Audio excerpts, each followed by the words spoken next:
Hello guys, কি অবস্থা? সবাই কেমন আছেন? আলহামদুলিল্লাহ, আপনাদের দোয়ায় আমিও ভালো আছি।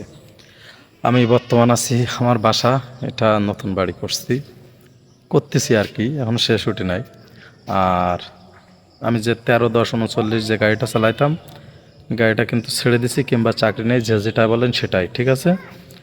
যার যেমন তার সাথে তেমনই আমি, ঠিক আছে। তেমন ওটা কোনো বিষয় না। আর আলহামদুলিল্লাহ ভালো আছি। এখন বর্তমান বাড়ির কৃষিকাজ নিয়ে ব্যস্ত আছি, ঠিক আছে ভাই। কৃষিকাজ বলতে বলে কেমন, আমার বাড়ি এই যে পিসি বাড়িটা দেখতেছেন, এটা লিন্টন পর্যন্ত দেওয়া হয়েছে, পাশে একটা রান্নাঘর করে বর্তমান আছি। আর এই যে দেখতেছেন, এখানে লাগাইছি গাজর, আর এখানে লাগাইছি রসুন, ঠিক আছে। আর এটা হলো আপনার টমেটো গাছ, আর পাতাকপি, ফুলকপি, আর ওই পিছিয়ে দেখেন বেগুন আছে। বুঝতে পারছেন, এই নিয়ে এখন ব্যস্ত আছি। আলহামদুলিল্লাহ, কৃষিকাজ নিয়ে বাড়ির যা হোক, এটা আমি গাড়িতে থাকলেও করতাম, এখন একটু সময়টা এতে একটু বেশি দিচ্ছি আলহামদুলিল্লাহ।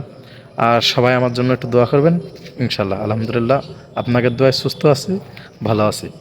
আর মোটর গাড়ির চাকরি কারোর এখন তো কারণ না, বাপের গাড়িতে ছেলের চাকরি থাকেন, ঠিক আছে। আলহামদুলিল্লাহ, আবারও রোডে চলে আসবো কিছুদিনের মধ্যেই ইনশাল্লাহ, ভালো কিছু হবে। আলহামদুলিল্লাহ, আসসালামু আলাইকুম।